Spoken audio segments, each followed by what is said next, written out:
phoned my nephew and said, give me the general's telephone number and give him a heads up that I'll be calling. Because I thought I should check with him personally and hear his voice and what he had to say. And I had met him, so I knew who it was. And so I phoned him, and before I could even say, hello, how are you, what's the weather like, he said, every word is true and more. Those were his opening words. And he spent 20 minutes telling me the and more, within the limit of his oath. I guess it went as far as he could. And he said, and this was the most important thing he said during that period, was that there have been face-to-face meetings between United States officials and visitors from other star systems, period. No equivocation. And so with that assurance, and my own conviction based on what I already knew, I said, I'll go to the meeting. And at the meeting I said that UFOs are as real as the airplanes flying overhead, and that was it. And it's been reported in a couple interviews that you've mentioned there's a federation of alien species. Do all of the alien species kind of work together, or is there warring species that war with each other? Well, I only know about the Galactic Federation, and I don't know much about it, so I shouldn't talk about it. But they are concerned about what's going on in the world, and they have been working through individuals. They'll pick out a few individuals and visit them, or talk to them telepathically, or send information to them by channeling. I have a very close friend who is writing a second book right now with channeling from a species called the Basidas. Very few people have heard of it. They have a deal that they won't interfere. But I think that there's also a loophole if things get bad enough that they would make exceptions. But we can't count on them.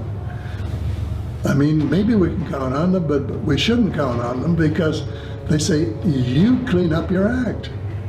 You're in charge, it's your planet, and if it comes to a dead end, it will be because you let it or made it a dead end.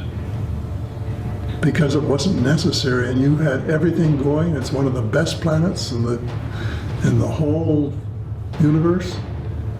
And everybody covets the fact that it's so good, and you have been destroying it.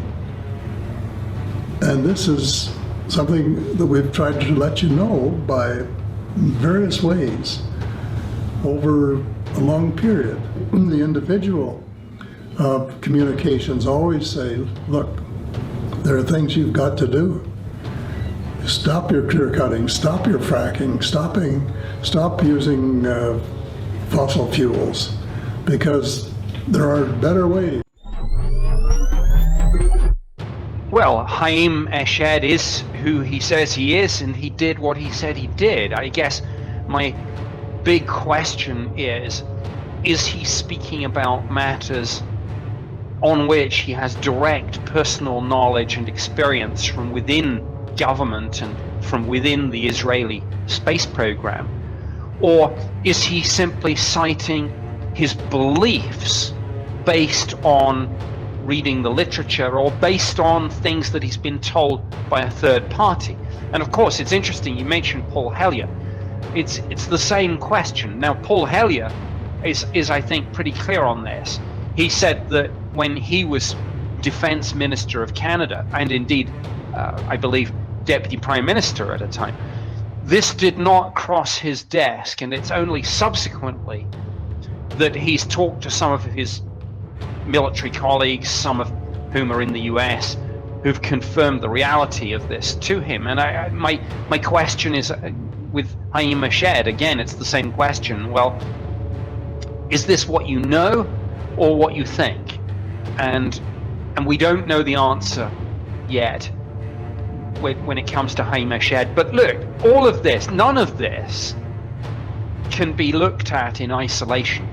It's all part of a big jigsaw puzzle that we're slowly piecing together. If any of these things happened in isolation, you'd probably think, well, the person's gone crazy. We were talking earlier about Professor Avi Loeb at Harvard and his claims about Oumuamua.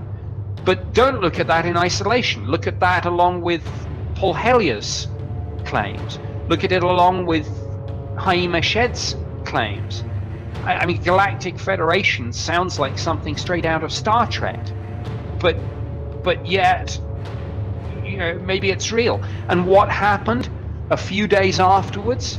None other than a former CIA director, John Brennan, gave an interview, and he started off talking about weather phenomena, and I thought, oh my goodness, he's going to play this very safe. He'd been asked about the US Navy videos, and then suddenly he starts talking about, well, you know, some people think it might be attributable to something which is a different form of life, and so when these sorts of people, whether it's a former CIA director, whether it's a professor at Harvard, whether it's a Canadian defense minister, whether it's the co-founder of Israel's space program, when those sorts of people at that sort of level, with those sorts of backgrounds, start saying this, I think the world should be sitting up and paying more attention. And the good news is that I think they are. I think the landscape has changed over the last 3 years, and it's continuing to change. And all of these people, whether it's Haim Eshed, John Brennan, Lou Elizondo, Chris Mellon, Avi Loeb, Paul Hellyer, all of these people are playing a part in changing the world, and it will change if, as I often like to say, the believers don't have to prove a whole bunch of these cases. They only need to prove one of them. The skeptics need to be right every single day. The believers only need to be right once, and if they are, we're going to have to rethink and redo everything. Politics, science, religion, technology, economics, the military, philosophies, everything will be altered by the knowledge that we're not alone in the universe. And it seems to me every time one of these stories breaks, we're getting closer and closer, maybe, to that moment. And I basically follow the evidence, just like Sherlock Holmes, trying to find solutions. It's a detective story. You have some anomalies, some things that don't quite match what you expected, and you're trying to find an explanation. And the thing about Oumuamua is that it was discovered on October 19th, 2017, a little more than 3 years ago. And it was the very first object that visited our vicinity in the solar system from outside the solar system. It moved too fast to be bound to the sun. Very first object that we have found coming to us from interstellar space, from other places. And at first astronomers said, oh yeah, it's probably just like the objects we had in our solar system, all the rocks that we have seen before. We've seen comets and asteroids. So a comet is a rock that is covered with ice, water ice. So when it gets close to the sun, the surface gets warmed up and the ice turns into vapor, gas. And you see this beautiful cometary tail behind it. That's what a comet is. An asteroid is just rock without much ice on it. Actually, the first person to explain what comets are was at Harvard, the university that I am affiliated with. And the story goes that, I mean, it was Fred Whipple, that he went to Harvard Square and saw all the slush during a winter day, you know, and came up with the idea that it's just icy rock or icy rocks or, you know, rocky ice. And that's what a comet is. And the comets come to us from the periphery of the solar system. And, you know, astronomers said, okay, other stars may have them as well. And, you know, since they are loosely bound, if they are in the periphery, they can be easily ripped apart from their host star. And some of them will fly in our direction, we will see them. So they said Oumuamua is probably a comet. The only problem is there wasn't any cometary tail. So you look for a duck, but it doesn't look like a duck, you know. So then the question is, what is it? And so people say, okay, it's just a rock without any ice on it. Then the problem was that it exhibited an extra push away from the sun. And usually you get it from the rocket effect, that when you make the cometary tail, it pushes the object in the opposite direction, just like a jet plane.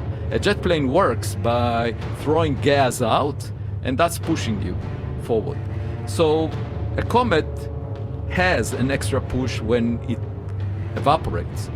But there was no cometary tail, so why did it show an extra push? That was the key question in my mind, at which point I started thinking, maybe it's not a comet and not an asteroid, something else, you know. And the other strange thing about it, it changes its brightness by a factor of 10 or more. And the brightness of the object, the light that we see, is simply reflected sunlight. So just think about it, think about a piece of paper, razor thin piece of paper, tumbling in the wind, and changing the area that we can see, the projected area of that piece of paper, by a factor of 10 as we look at it. That's exactly what we inferred from this object spinning around every 8 hours, but changing its brightness by a factor of 10, meaning that the area projected on the sky that we see, that reflects sunlight, changed by a factor of 10. So that means it has an extreme geometry. Most likely flat, if you try to interpret the light that it reflected over as it was tumbling around. And so a flat object, about the size of a football field, that has an extra push, if it were a comet, it needed to lose about 1/10 of its weight. So a lot of evaporation. You can't just say, oh, it's a little bit of evaporation and therefore that's why we don't see it. It should have lost 1/10 of its weight. You know, if we go on a diet and lose 1/10 of our weight, that's a big chunk of mass, right? So this object didn't lose that because we didn't see it. And the Spitzer Space Telescope looked very deeply behind it to see if there are any traces of dust or gas. Didn't see anything. So then, you know, just like Sherlock Holmes, I was trying to think together with a postdoc of mine, Shmuel Bialy, what could explain it, and the only thing that came to mind is reflecting sunlight. So the object itself is being pushed by the sunlight reflecting off its surface. And you know, that would agree with everything we know about the object, but in order for it to work, the object needs to be very thin, like a sail, you know, the sail on a boat. So a sail is pushed by a wind, but you can also push an object, a thin object, by light, and that is called the light sail. And we're actually using this technology now, developing it for space exploration. The big advantage is you don't need to carry the fuel with the spacecraft. You just reflect light off it and it's being pushed. Okay, it looks very peculiar. Maybe it belongs to another civilization.